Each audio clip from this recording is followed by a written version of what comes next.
Welcome back. If you're like me, it is the point in the fall where busy moms, as myself, we are starting to get maybe a little bit burnt out. It's one of the toughest and most stressful months for all working moms with school, activities back in full swing. September, October, man, it's going by in the flash of and really the blink of an eye. So we've got lunches, we've got sleep issues, sports practice, lessons, dinner, homework, on top of a busy work schedule. So we've got Wendy Kaplan, CEO and founder of Vision Quest Consulting and the founder of Personal Leadership as well. You have a retreat that's coming up that we're going to get to in just a moment here. But I think that a lot of moms listening up right now, as myself, we could use a little help here. So where the heck do we start? Do we start with the leadership thing? I mean, where do we begin to get everything in order?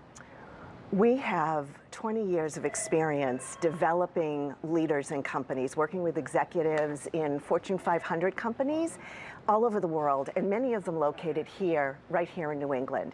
And one of the things we found is that you can take your professional skills, whether you're a woman or a man, and you can bring them into your home to make you less burned out, less stressed, less crazy. Because I don't know about you, but nobody I know is saying, oh gee, I have so much free time, I don't know what to do with myself. That doesn't help. And you know, it's interesting that you say that though, because sometimes there's such an urge to try and turn it off and not deal with anything that has to do with work at home. But you're saying this is actually going to make life a lot easier. For example, those leadership skills. For sure. There are 3 tips that I've come here today to talk about. Come on, give it to us, Wendy. Here we go. So the first one is delegation. Like when you're at work, here's what we know. What you're trained to do when you're managing a group or managing even your own work is that you should not do everything yourself. It's not possible. First of all, you're not good at it. Secondly, you're supposed to develop other people so they will start to raise their own skills. So if you take that same idea and you bring it into managing in your home, you can delegate to your family, you can delegate to your children.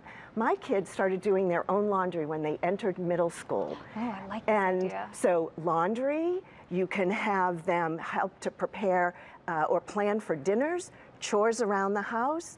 It's good for helping them learn how to develop themselves. At first, is there a little struggle sometimes with giving up that control? Because for me, like the laundry, the dishes, sometimes I like things done a certain way. Yeah. So we have to get over the control thing, don't we? For sure, and that's the same at work. What we think is, gosh, we can do it better ourselves. And in most cases, we can. If you're developing someone, they don't have the skills yet. Same with your kids. They won't do the laundry the same way you would do it. Who cares? Well, if it's their laundry, who cares? Exactly, who cares?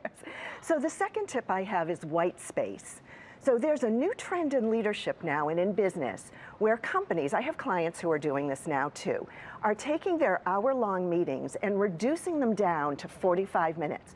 So they have 15 minutes of white space. What do you do with white space? Well, breathing would be a good idea.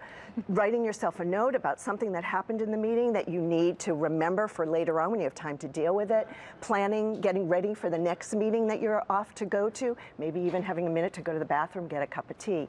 So having a little white space at work is really important to be able to let your creativity and your innovation and strategy plan start to work itself. It's the same thing at home. Creating some white space at home so you can relax a little and replenish yourself, where you could take a bubble bath or you could Wendy, you're speaking my put your language kids right to now. bed and have some quiet time. I'll tell you what, so Wendy's workshop is actually taking place on November, is it November 7th? November 8th and 9th. 8th and 9th. And it's in Newport, Rhode Island, on the ocean. And wonderful. It's a point for women, particularly professional women, to push the pause button and to have a chance to work on their professional and personal development. So do people go to visionquestconsulting.com to sign up? Yes, they do. All right, and Wendy's also the author of Your Next Bold Move for Women. Thank you so much for being here today. You're so welcome, Sherry. Such a pleasure. Thanks for having me. No problem. Melissa, over to you. All right, Sherry, thank you. On the